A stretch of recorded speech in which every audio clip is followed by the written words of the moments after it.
And welcome to the first ever episode of the American League Central Rundown, a fan podcast covering the American League Central of Major League Baseball. Here with me are our four very esteemed, very prestigious hosts. I am Eric. To my screen right is Lee. Bottom left, Sam. And then in the bottom right, emphasis on the bottom, as in the cellar of the division, Oren. Collectively, we just kind of got together. We are the brightest minds Reddit can gather, and we're really big fans of our teams, and we just didn't know much about the other team, so we wanted to kind of put this together. So, welcome everyone. Thank you, Eric. Hey, thanks. So we're just gonna kind of the idea today. We're just introducing ourselves. We're just gonna be a bunch of fans around microphones. I'm having an adult beverage. Oren's having an adult beverage, and we're just going to kind of introduce ourselves and go from there. So if you can see on my camera, if you're not watching this on YouTube, please go over there, give us a follow. If not, we're listening us to you in your ears as well, and that's perfectly fine. So I am a Minnesota Twins fan. I have been since like 2001. Lee, who do you cover and why? Yeah, so I'm a Detroit Tigers fan because I grew up in Metro Detroit, obviously. So kind of got that there. Also, my dad's a big Tigers fan. Started going to games in 2010, and then like in 2011 was when I really got into baseball as a sport itself too. Sam? I'm Sam. I'm from Lee Summit, Missouri, which is just outside Kansas City. I've been a Royals fan for most of my life. I started watching the Royals, I think, in 2008 or 2009. Ever since then, I've been a big fan of Kansas City sports, the Royals, the Chiefs, obviously. But the Chiefs get enough love. And so I can be on here representing the Royals. So I don't even watch football. I just want to boo. Seems like the cool thing to do. They're the current villains, so it's cool. That was a good move. Yeah. Well, everyone who was complaining about the NFL being rigged got what they wanted. So it was very fun to watch. You all got what you wanted. So honestly, it wasn't fun to watch. It was a terrible Super Bowl. It was. It was funny. I'll put it that way. It was funny from there. I think it was a good halftime show. I didn't even watch the halftime show. If you were under 40, it was a great halftime show. If you were over 50, you complained about it because you didn't know what the hell was going on. They're just confused, man. If you were still watching, it was a good halftime show. Exactly. All right. And Oren, who do you listen? Who do you watch? I am a fan of the best looking team in the division and the worst performing team currently, the White Sox. I've been a fan since about the year 2000, say. I inherited it from my dad. I grew up on a northern suburb of Chicago, Highland Park, and north side is typically Cubs fans. Is the only one here with a city with two teams. It begs the question, why White Sox over Cubs, especially based on where I grew up. But I inherited it from my dad. The White Sox were traditionally the blue collar team as opposed to the Wrigley, white collar team. And so he would go to games with his uncle or his grandpa or something like that. And it's as much of a part of my identity as anything else. It's not something you can turn on and off at this point. I'm stuck with them and they're stuck with me. So that's that. They're stuck with you. I'm sure they're very disappointed to have you still around. Well, I'd like to have more fans. I'd like to congratulate you on your bravery for joining something like this in such dark days. This is true. These are the days when we need a voice more than ever. So I am here to provide that voice. I mean, you are starting like the beginning of a story arc of eventually the White Sox may win a World Series in our lifetimes, and when that happens, you'll come back to this moment at the absolute lowest. For context, we are 2 weeks out at time of recording from the 2025 season. If for some reason you're listening to this in the future, the White Sox were a historically bad 41 game winners last year. It's dark times. Not that the Twins had much dark times, because the three other teams in the division made the playoffs, except for the Twins, who should have, but forgot how to play baseball the last 6 weeks of the season. Hey, at the end of the day, there's one stat that matters: World Series wins, and it's either 1 or 0, and we all walked away with 0. So how different are we at the end of the day? You know. See, but two of the teams here had playoff wins. Two of the teams didn't have playoff wins, so we also have that. You know. I mean, And- I was Well- thinking about this the other day. Like, I was going through all of the teams just in my head. If you go to 2000, every team has been to a World Series or won it. The White Sox won it in 2006, 2005, and the Royals won it in 2016. 15. 15. Oh my goodness. Okay, where I swapped those out. They won a World Series and went to an AL and went to a World Series back-to-back years, right? Mhm. The Tigers should have won a World Should Series have. in the 2010s. Such an L that they didn't. That Strike fucking three. team was full of Hall of Famers. My God. It's ridiculous. I think it's the 2014 or 2013 rotation. I think it's the 2014 rotation. All of those 5 pitchers went on to win World Series somewhere else. It's ridiculous. And the worst one won a Cy Young, not with them, with the Red Sox, right? Rick Porcello. Yeah, that's right. yeah. Ugh. He was the 5th starter. You have Cleveland, who has been like the most consistent team in the division, has been to like 2 World Series. So every other team has playoff success, and the Twins are known for having an 0-18 streak in the middle of it. They have 3 playoff wins in the last 20 years. So the Twins may be the second most consistent team in the division, in my opinion, but they have by far the least to show for it. So it makes Yeah, they can get to the playoffs. They just can't do anything with it. Yeah, tell me about it. Do you know how many Except for that times? one time they won a game. They won the And series. it was, you laughed. I cried. I cried when they won it in 2023. I had tears in my eyes. Pablo Lopez, before the game, came up and showed, like, he wore a Johan Santana jersey because he's also from Venezuela. And since then, everyone loves Pablo Lopez in Minnesota. I loved it. It was great. Rightfully so. He's sick. I was so mad that they ended that streak. That streak was like the one ammo that was always ready against Twins fans, and now it's gone. Well, Yeah. hey, the Orioles have a 10-game playoff losing streak right now, so I have a feeling There you go. it's not going to be much longer. They look pretty stacked for a while. I mean, they were. Did they really improve that much? I mean, they got to go up against the Yankees and the Red Sox all season now. Well, yeah, but that's always the case. But then they have Jackson Hall. Like, they have a lot of really good young core bats. It Yeah, seems like they always only have prospects, and then those prospects never turn out to do anything. One of what blew my mind was that Adley Rutschman's 27. I thought he was like 23. You know. Yeah. He's been up a while, so. Yeah. I think we could all agree though that the AL Central is probably the least cared about division in baseball. Yeah. Mm. So I want to ask, because like the least cared about made me. This is a terrible segue, and it's just gonna seem like I'm just attacking the White Sox, but I'm obligated to. Screw Paul Konerko. Why are the Cubs more popular? Like, why is Chicago a Cubs town and not a White Sox? And like, why is that so heavy towards the towards the Cubs?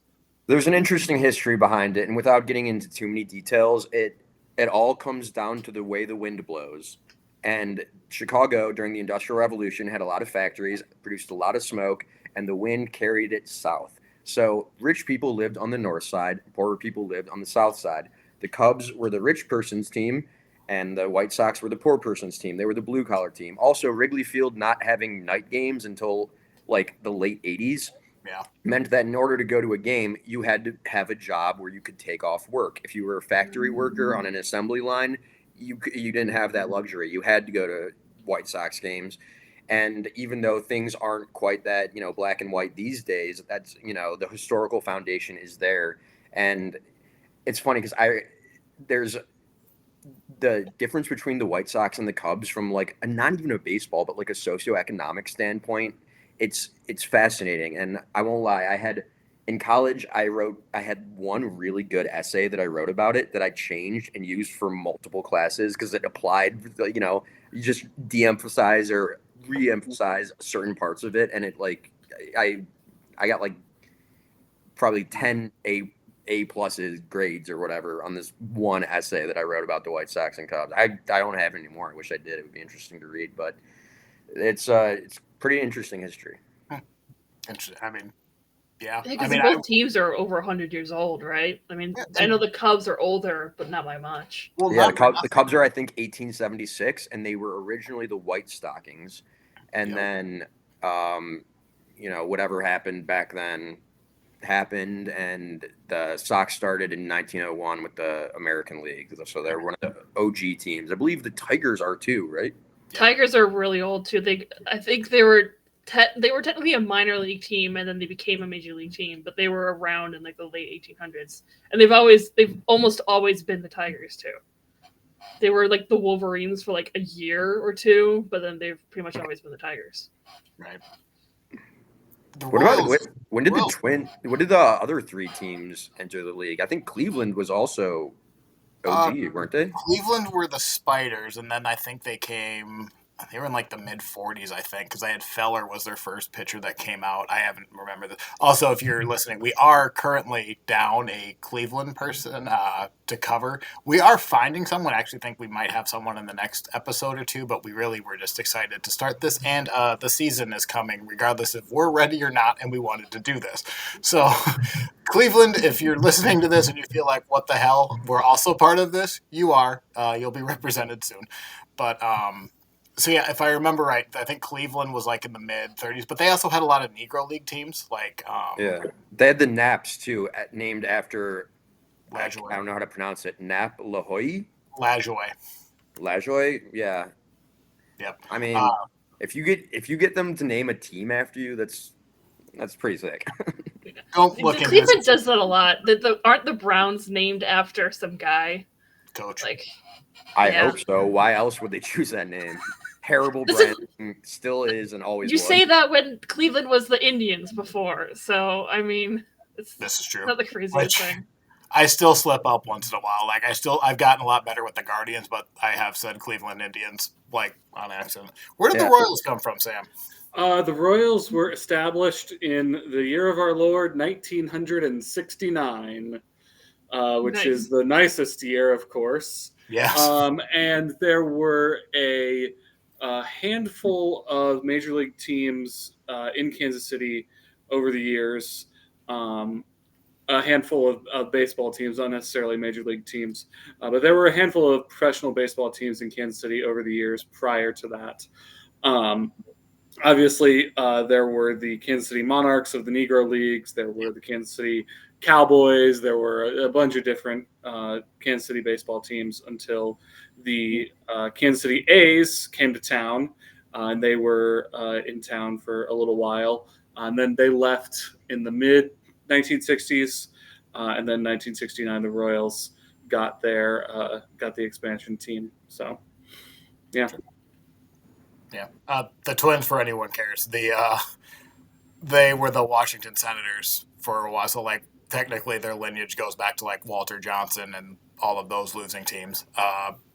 Then they moved to the Twin Cities in '61 and just became the Twins. They were actually the first team to be named for a state instead of a city because they didn't think because what they had the St. Paul Saints and then the Minneapolis Millers and the two towns were rivals and they didn't think that the two cities would cheer for the other one if they would have named it the Minneapolis Twins. So that's why they're the Twin Cities, the TC. That's why they have that. So yeah. So little history lesson. Wasn't quite expecting that, but I'm also a history nerd, so I like it. Let's make it a little bit more personal now. So, all of you have been watching your team for a while. What is your favorite team moment? We'll start with Sam. Well, I think for me, that's obviously a very easy question to answer. And that would, of course, be when the Royals won the World Series back in 2015. It was a culmination of a lot of years of not very interesting baseball, and it was obviously pre, you know, it was the first time in Kansas City that anyone had won anything in a very long time. So sad. And I mean, this was pre Mahomes. This was pre, all the things that brought with it. And so that was just a really for the whole town to to have that as a moment and to go on and do what we did in the future with our other teams was definitely my favorite moment. And for me personally, the night that the Royals won the World Series was also the day that I became an Eagle Scout. So Cool. yeah, that was a Sunday, and then I had my Eagle Scout ceremony in the afternoon that day, and then that night, very late at night, because I think that game went into 12 innings. The Royals came out World Series champions. So that is the best moment for me, both personally and just in general for the team as a whole. Nice. Oren, do you want to go? Because mine is kind of makes fun of the White Sox. So. Yeah, I mean, low hanging fruit. If they've won a World Series in our lifetime, that's obviously like the favorite moment. I was 10 years old in 2005, so I was watching with my family. I wasn't at a bar or anything. I was just with my family, and it was just so exciting, and it really skewed my perception of how hard it is to win because I was like, 5 years into my fandom, and they just randomly won a World Series, and I was like, oh, this is sick. Really fun last 3 outs, and you had Juan Uribe diving into the stands to make a nice catch. You had Big Bad Bobby Jenks closing it out. One of the best postseason runs of all time. They lost one game to the Angels, but they swept Boston in the division series. They went 4-1 against the Angels in the championship series, and they swept Houston. Um, for more recent memory, though, the Field of Dreams game, that was awesome, dude. That was like That's such an even iconic game. even the biggest White Sox haters, I think, had respect for that game because that was such a no one really knew how it was going to play out. MLB is always trying to do these different games in different locations, and that one just hit on every level, and it was you couldn't have scripted it better. Maybe it was scripted. It wouldn't surprise me at this point, but I mean, them coming out of the cornfield was awesome. Even though the other side was the Yankees, but yeah, the Tim Anderson that going across home plate, that was And yeah. it was a walk off too. Like that's just so cool. And it was like a back and forth walk off. Like Judge tied it with a homer in the ninth, and they won it with peak Tim Anderson. Honestly, it's slowly was all downhill from there for him, but honestly, it's been slowly downhill for everything about the White Sox since then. So recent memory, Field of Dreams, all-time World Series. They need to recreate more baseball movies like that. They did a second Field of Dreams game, they but did. no one remembers it because it was boring. Why would you? It's they could put him out there, and it's still cool, it's still unique or whatever. But the stars really had to align for that game to be as impactful as it was, and it happened. So they are bringing that back, by the way. The reason they took a year off because they wanted to build a better stance around it. So well, my point is, why would you do a second Field of Dreams game and not do a Sandlot game? That would be awesome. I would be so on board with that. Right? Because the team that they play against in the Sandlot, that other team is called the Tigers. Oh, I forgot about that. Yeah. So the AL Central, we just said they were underappreciated everywhere, but they have by far the best movies, and every team is essentially represented. Major League for Cleveland. The Twins had Little Big League, which underrated. Love it if you're a baseball nerd. The Tigers had For Love of the Game with Kevin Costner. They also had a really bad Ty Cobb movie, which was horribly inaccurate, but that's fine. And then who's the White Sox have? 8 Men Out. 8 Men Out, Field of Dreams, kind of, if you lean into it. But it's really just a baseball movie in general. And then The Catcher Was a Spy, bad movie with Paul Rudd, but it's about Mo Berg, a Jew, one of us. I was about to say you should probably tell people that Oh, you're. yeah, I'm Jewish for the record. Yeah, no, Oren's not Jewish, and he's I think it's probably understood. Yeah, No, take Oren's one look at how much I tip, and then you'll know. Yeah, Oren's Episcopalian, but he just really loves Jewish people. No, I am a proud member of the Jewish faith. Not that proud though, it's just kind of like I was born with it. But yeah, we weren't going to make you quote scripture to prove it. I am a Jew. I will not be proving it in the way that some of you might be wanting. This is a family-friendly broadcast. Come on, name the 12 tribes of Israel, Oren. J.P. Sachs, J.P. Morgan. Oh, God. I have no idea. All right. Has anyone ever been canceled on their first step? If anyone could, it's me. But yeah, The Catcher was a Spy. It was about really a fascinating story. He was a guy named Mo Berg. He was a catcher for the White Sox, also the Red Sox. And during World War II, he was tasked with going to Germany and finding Heisenberg and assessing how far along he was in developing an atom bomb. And if he decided that he was close, he was supposed to kill him. And if he decided that they were far away from it, he was, let sleeping dogs lie. He decided after hearing him speak that they weren't that close. And so he opted not to kill him. But you said you're a fan of history, as am I. Really cool. I mean, World War II is just a history fans, it's peak history. And so that's pretty cool. And there was a movie about it. The movie's not very good, but I guess also the White Sox are villains in a lot of movies. Like typically Major League, the one about the Cubs pitcher with the arm, the kid. Yeah. A lot of the times they have, the big bad White Sox, and it's like, well, at least they, respected it enough to put us in that role, I guess. Right. They enjoy it. I mean, just not for nothing. There is a little inherent evil of just being a White Sox fan. I think we can all agree, like universally. Yeah, and not to toot my own city's horn that much, but I think Chicago is the most global city out of the 5 in the division, and so there's going to be some latent jealousy about that. So I don't mind being painted as the bad guys. It would be nice to get back to those days, because right now it's like we're a sick dog, it's like people feel too bad for us to even hate us. Right. Yeah, it's a little, I kind of feel bad. Oh, don't get me wrong. I still love that they're that bad. I mean, yes, it is kind of like kicking a puppy, but I will. I'll do it.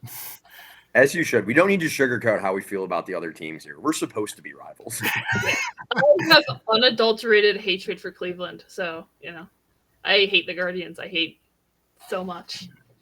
The recent past season just reinvigorated that so much. It feels so good to hate them again for reasons rather than just because it's Cleveland and they're in Ohio.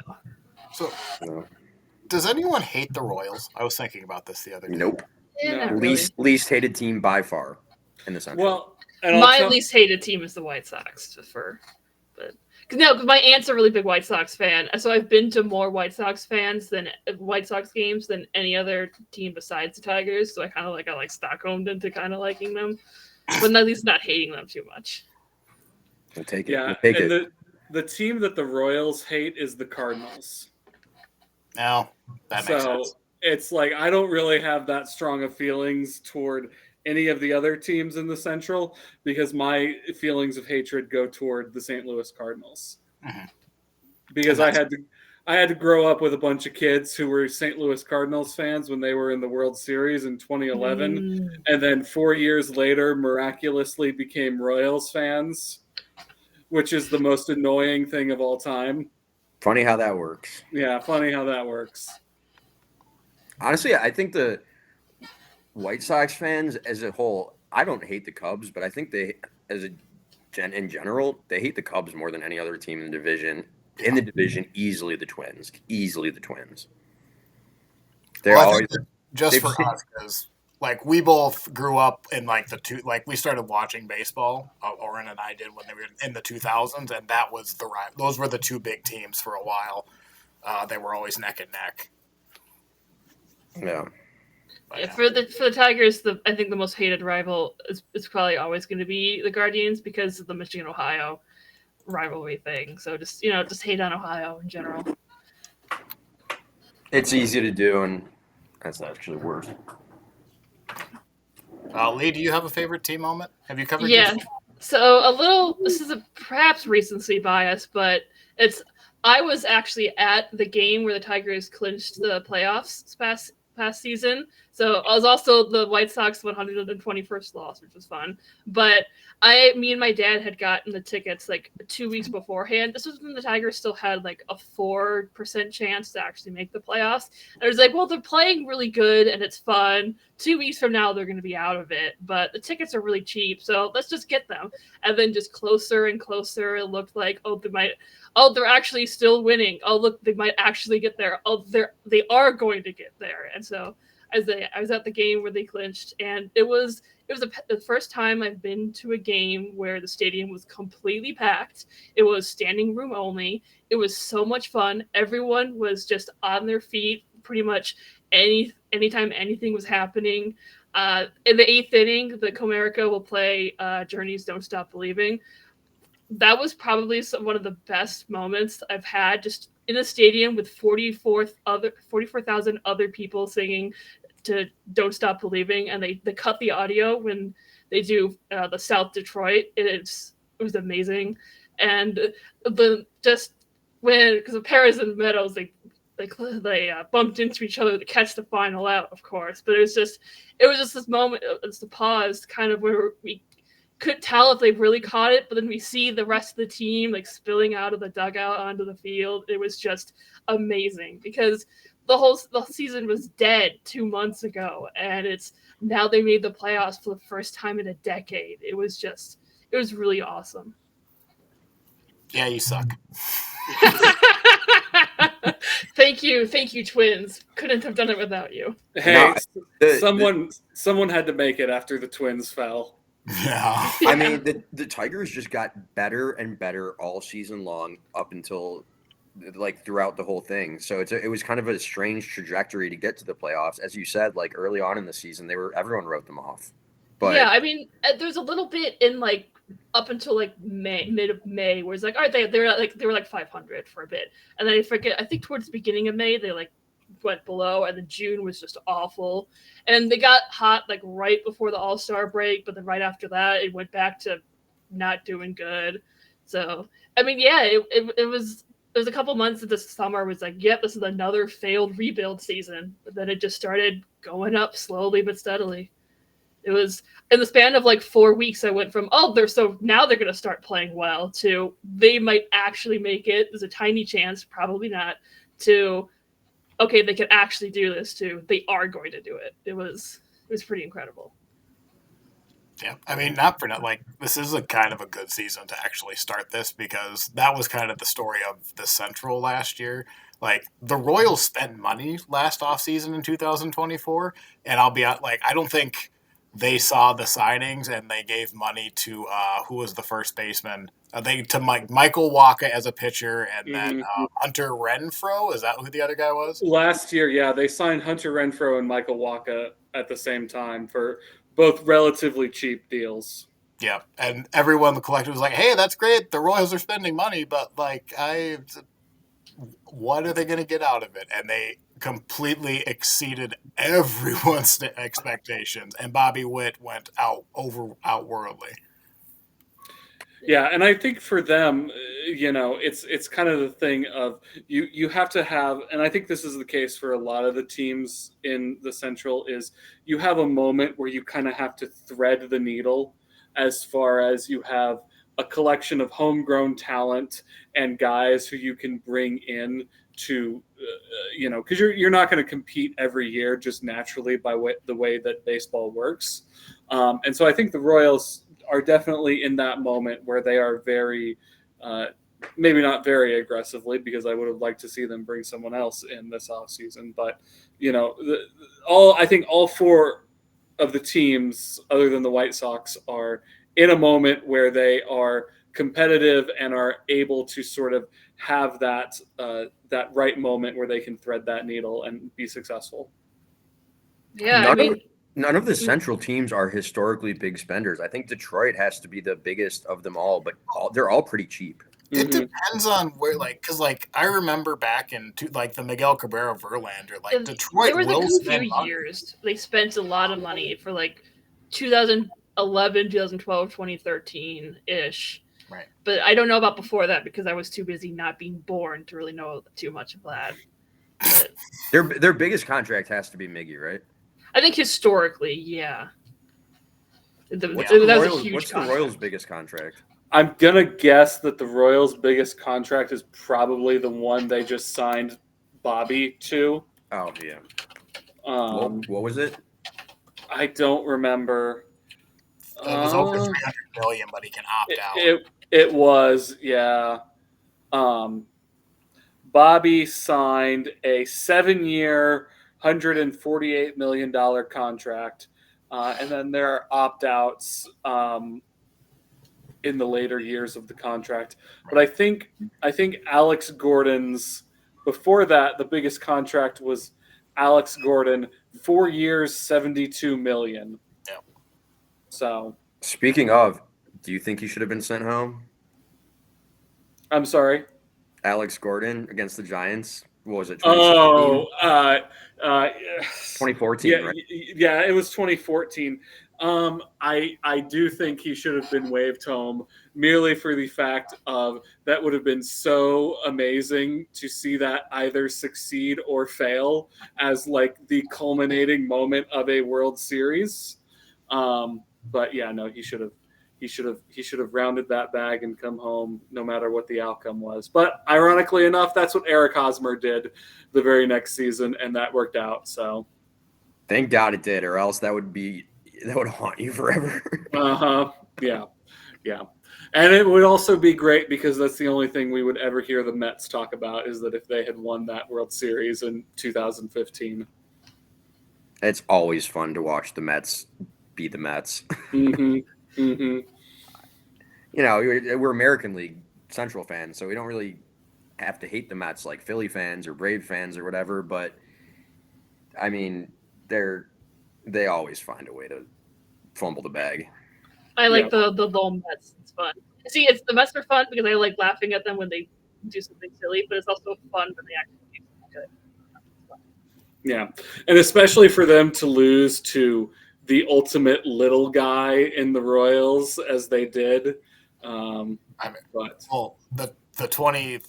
That World Series Royals team was every grandpa over 60 years old's favorite team because it was speed, defense, and pitching, and that's all they did. They didn't hit home runs. They didn't bullpen specifically the most insane bullpen I've ever seen. It was who were the big three? It was Holland, Davis, and Herrera. Yeah. In a world where all the other relievers were throwing like 92 to 93, like Kansas City just decided 97 is a minimum and just blew everyone out. Yeah. What was their record after like the 7th inning that year? It had to be like pretty much perfect. It was pretty significant how good they were. If they had a lead after the 6th inning, they were pretty much in. So imagine having a good bullpen on your World Series teams. You couldn't imagine. Is that why the Tigers didn't win? Our bullpen sucked. Like we have always from I think okay, I was 5, so I don't really remember as much. But I think our bullpen was good in like 06. But then like the thing has until this past season, the thing has always been we have good starting rotation, good starting pitchers, but our bullpen is always heart attack. It's always super stressful. It's always you never know what you're gonna get. But yeah, I mean, in 2013, 2014, 2012 too, those years we had really good starting pitching, but our bullpen was just really not it. I remember like Phil Koch, Al Albuquerque. Yeah. Yeah. Jose. God, I forget. No. Yeah, there's. I can't remember his name. I remember Joel Zumaya. Jose Valverde. Yeah, Valverde. Yeah. Joel Zumaya was supposed to be the next big thing, and then he blew out his arm. And then like Fernando Romero or Rodney is who I remember always giving up the home runs in the playoffs. Mm-hmm. It was, yeah. Who was like an all-star caliber reliever, and then suddenly in the playoffs forgot how to pitch or just served one up. Yeah, I mean, everyone always talks about 2014. I think 2013 is the year they should have won. I mean, 2014 had the better rotation or whatever, but 2013 should have been the year. The Twins had, like, everyone has the year that where they should have won it. The Twins 2006, they had Johan Santana like at his absolute peak. They had Francisco Liriano was a rookie that year and was better than Santana. Just an absolute monster. Then they had a couple other decent relievers, but they also still had Torrey Hunter. They still had like a core of like that previous team, like Michael Kadire. But then they were starting to see like Joe Mauer, Justin Morneau were in those lineups too. Like they on paper were great, and they just fell apart in the playoffs. I think that was 2006 was the last time they won. Like Johan beat the Yankees in Yankee Stadium, and then started the 0-18 playoff streak. Did you say what your best moment as a Twins fan was, Eric? I didn't. I have one where I saw, like, not live, but like game 163 against the Tigers that went into double. That went into extras, and the single that brought home Carlos Gomez throwing up the helmet and spiking that down. Like that was always awesome. Probably the one that, like, looking back on it, like just knowing the history of the team. So like the Twins were voted to be contracted and kicked out of the league. All the owners were going to buy out the Twins. The Twins owner agreed to it. They were done. And if it wasn't for the Minnesota Supreme Court saying you have a lease on the Metrodome, the Twins would have been contracted at the end of 2001. They weren't because of that Supreme Court ruling. And the next year, the first game, Jock Jones was the leadoff hitter and had a home run in the first at bat, and it was just like looking back on it, like just a big fu to like everyone. Like their first at bat, they hit a leadoff home run, so that was kind of cool. And then also the 2023 playoff game where they won, and I cried like a child over something that didn't matter. But I had 3, so I cheated. Sue me. But that's fair enough. But yeah, so I guess like we only have a couple more minutes left, but so far this. Let me follow that up with what's everybody's worst moment as a fan of your team, and Drake fucking LaRoche. Who? Drake LaRoche? Adam LaRoche played terribly for the White Sox. And his 14, I believe, year old son was like in the clubhouse all the time. And some players were complaining because they're like, hey, we're like naked in here. We're, talking about, mature subjects in here, whatever. We don't want a lot of them have kids and the kids are in the clubhouse, but like he had a locker. His son had a locker. And some of the players complained. Some of the other players like weirdly stood up for him. Like Adam Eaton was like, he's actually a clubhouse leader. Being nice because he's a kid, but like either way, it was the unnecessary controversy ever. And then the Sox front office told him like, look, you can't have your kid around here all the time anymore. And so he retired on the spot and then took his son to Thailand to hunt pedophiles. Oh, great. What? Jesus. Yeah. That took a turn. Everyone loves vigilante justice from fucking Adam LaRoche. Okay. That's okay. I was not expecting that. No. I'm just imagining Adam LaRoche being like, so why'd you come here tonight?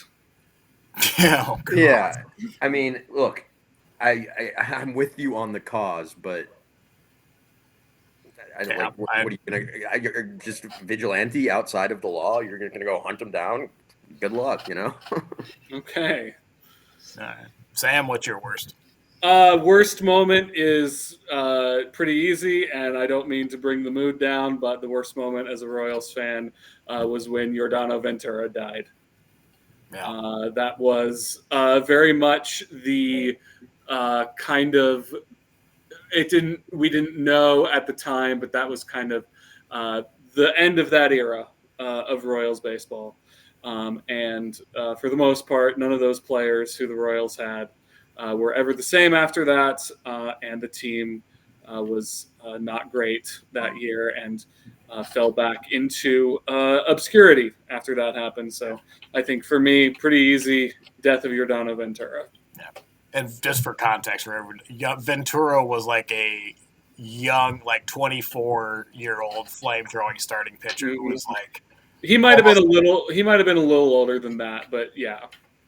He was the next great pitcher that could have been, and then he passed away. It was in a car accident, wasn't it? Yep, it was in a car accident in wherever wherever he was from. But we've seen at least in the last decade or so, we've seen a lot of young MLB players who have passed away, and obviously we can hope that it's a long time before we see that again.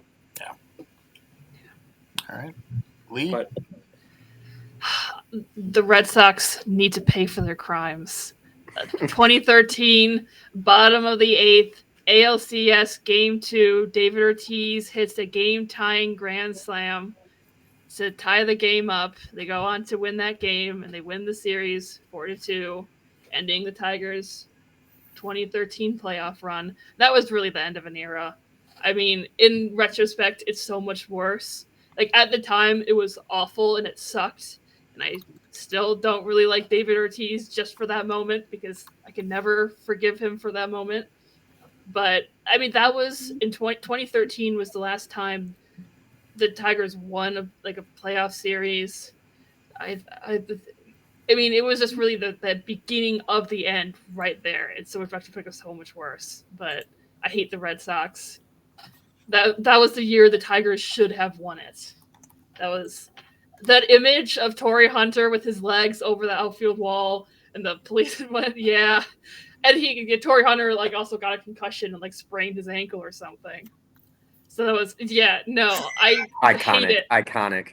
No, it's awful. His little security guard. That's so funny. I'm sorry for your playoff loss, but that is so funny. It's awful. I hate it. Get it out of here. Yeah, not for I love this. If you're watching on YouTube, you get to see the picture of the world's happiest man and Torrey Hunter just going over tea kettle over the wall. Now is that the guy who plays the cop in Die Hard? It is now. That continuation. And the irony, not irony, but Torrey Hunter is my all-time favorite twin, and he's obviously part of this. And he just missed that ball. That was almost a career-defining catch for him. Yeah. If he were 5 years younger, he would have made that catch. Yeah.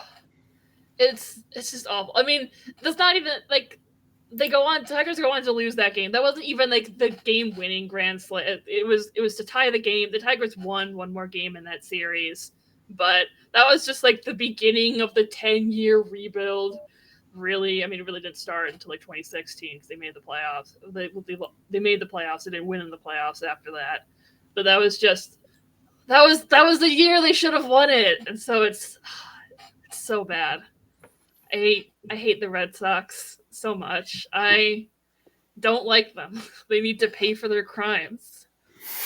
I'm so angry. I'm angry about it all over again, just thinking about it. I can tell. Yeah. What about the Twins? There are so many. Which Yankees playoff sweep would you like me to relive? There's 3 of them. I don't have a particular moment. This one's probably more recent than anything. So and this is just for context. The Twins owners, the Pohlad family, is selling the Twins since, and they've owned the team since 1984, something like that. And after they won that playoff game that I cried about, the season ended. They played Houston and lost the series 3-1 or something like that. And everyone's still and for Minnesota, roll out a parade for we won a division series. Look at us go. Actual somewhat success. And they're doing the beat reporters are asking, the manager Rocco and Derek Falvey, the baseball president of operations, and then they get to Joe Polad, like the couple weeks after the season. And Joe Polad essentially says, like, well, our TV deal is up, so we're not sure if we're going to be able to maintain our record payroll, because the Twins were at like 160. And it turns out they cut $30 million off of the next year's payroll. And this is after they signed Carlos Correa by luck twice. They extended Byron Buxton. They extended Pablo Lopez, and they have 3 players making half the team payroll, which is a team built for a $160 million payroll, now playing with 130, which means they could not add anyone, except for it turns out they had to trade Jorge Polanco to sign Carlos Santana. And Carlos Santana had a real nice season, but he was not the answer. So that's fairly recent, but that's one that definitely, like, really hurts, especially if you add in the context the same ownership group wanted to literally make the team disappear in 2001. So do you have? I know that up until at least last season, you don't have an option to watch the Twins on. You don't have like a streaming platform for the Twins. So I don't live in the dark. Oh yeah, that's right. That's right. But just for content, and like if you're listening to this, you probably have a pretty good idea. MLB, like the Twins were on the Bally Diamond Sports Group disaster. Mm-hmm.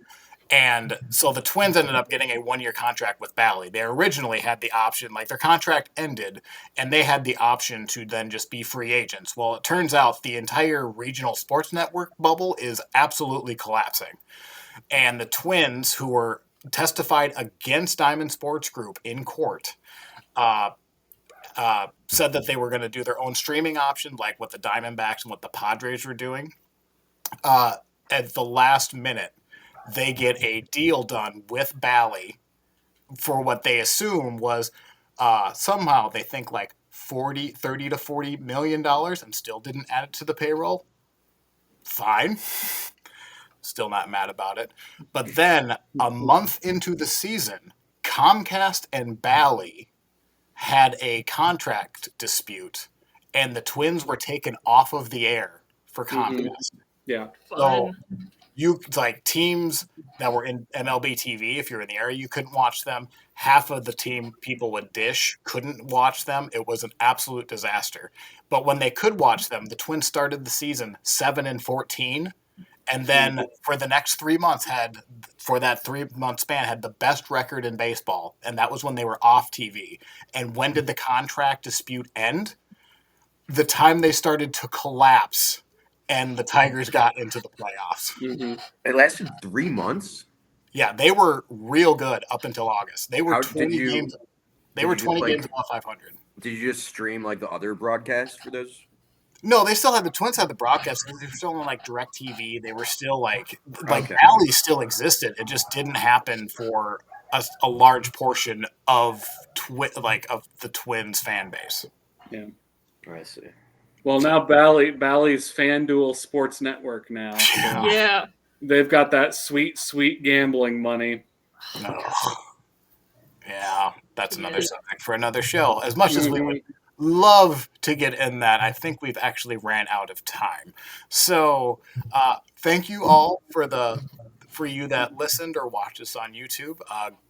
Tell your friends. We're obviously very started up. We're very amateurish. Like, this is obviously our first episode, so we're getting kind of used to everyone and all that. So thank you guys for listening. The plan is to be back once a week, and then I think even going into next, we're going to talk about some team previews before the season starts. But the schedule will be, like I said, 1 episode a week, and then we'll just kind of play it by ear from that. We can kind of be spontaneous if something big happens, and then the season starts, and we can talk a lot of trash and cry and make fun of the White Sox, and then hope our team doesn't also collapse like the White Sox. So, or the Twins, Hey, if they win the division, I get $1,200 from a $5 bet. So, do with that what you will. Oh, Kevin Malone, if anyone gives you 10,000 to 1 odds, you take that bet. Exactly. All right. With that, with all it takes is 4 plane crashes and we're fine. Come on, man. So you're telling me there's a chance? Exactly. Well, that's a terrible note to end on, but that's how we'll end it. Goodbye, everyone.